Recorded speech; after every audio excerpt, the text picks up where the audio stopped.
حضرت عمر رضی اللہ تعالیٰ عنہ کے دور حکومت میں ایک فیصلہ آ گیا حضرت عمر رضی اللہ تعالیٰ عنہ کی عدالت میں.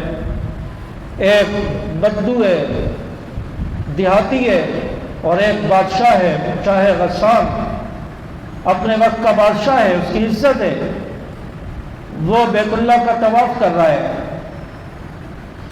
سب سے آگے وہ دیہاتی چل رہا ہے، وہ غریب آدمی، وہ آگے طواف کر رہا ہے. اس کے پیچھے وہ شاہ غسان، وہ بادشاہ طواف کر رہا ہے. طواف کرتے کرتے اس بادشاہ کی جو تہبند تھا اس کے اوپر اس دیہاتی کا پاؤں آ گیا. آگے بادشاہ طواف کر رہا ہے، پیچھے وہ دیہاتی چل رہا تھا. طواف کرتے کرتے چلتے چلتے اس بادشاہ کی تہبند کے اوپر اس دیہاتی کا پاؤں آ گیا. اب بادشاہ کو اس پر غصہ آیا، اس نے وہیں پر اس کو دیہاتی کو تھپڑ مارا اور کہا کہ تجھے پتہ نہیں ہے تیرے آگے کون چل رہا ہے؟ میں وقت کا بادشاہ ہوں، تو نے میری دھوتی پر پاؤں رکھ دیا ہے، میرے تہبند پر پاؤں رکھ دیا ہے، تجھے پتہ نہیں ہے؟ چاچا یہ دیہاتی یہ فیصلہ لے کر حضرت عمر رضی اللہ تعالیٰ عنہ کی عدالت میں آ گیا. حضرت عمر رضی اللہ تعالیٰ عنہ نے اس شاہ غسان کو بھی بلا لیا، اس کو بھی بلا لیا، اور فریقین آگے بات چیت ہوئی، مقدمہ سنا گیا. اور اس بادشاہ سے کہا کہ آپ نے اس کو تھپڑ کیوں مارا ہے؟ اس نے کہا کہ اس نے میری بے عزتی کی ہے، میری توہین کی ہے، میرے تہبند پر اس نے پاؤں رکھ دیا ہے.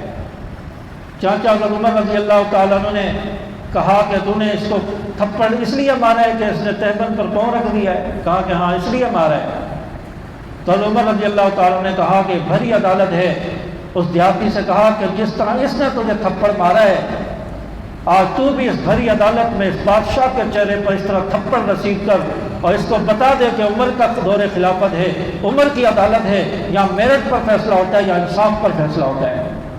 چنانچہ عمر رضی اللہ تعالیٰ عنہ کی عدالت میں اس دیہاتی نے اس بادشاہ کے چہرے پر تھپڑ رسید کیا، اور اس بادشاہ کو غصہ آیا اور کہا کہ میں اسلام سے پھرتا ہوں، میں مرتد ہوتا ہوں، میں اسلام کو چھوڑتا ہوں. یہاں پر کوئی بڑے چھوٹے کی تمیز نہیں ہے، اور میں وقت کا بادشاہ ہوں، مجھے بڑی بھری عدالت میں لوگوں کے سامنے بے عزت کر دیا، یہاں کسی بڑے چھوٹے کی تمیز نہیں ہے. حضرت عمر رضی اللہ تعالیٰ نے فرمایا تیرے اسلام لانے کی ہمیں کوئی ضرورت نہیں ہے، یا میرٹ پر فیصلہ ہوگا، انصاف پر فیصلہ ہوگا، کسی کو پسند آئے یا نہ آئے عمر انصاف کے ساتھ فیصلہ کرے گا. چنانچہ وہ مرتد ہو گیا، اور حضرت عمر رضی اللہ تعالیٰ عنہ کے اس فیصلے کو دیکھ کر کئی سارے غیر مسلم اسلام میں داخل ہو گئے. یہ ہے دور خلافت حضرت عمر رضی اللہ تعالیٰ عنہ، عدالت فاروقی، کہ اس میں انصاف کے ساتھ فیصلہ ہوتا ہے.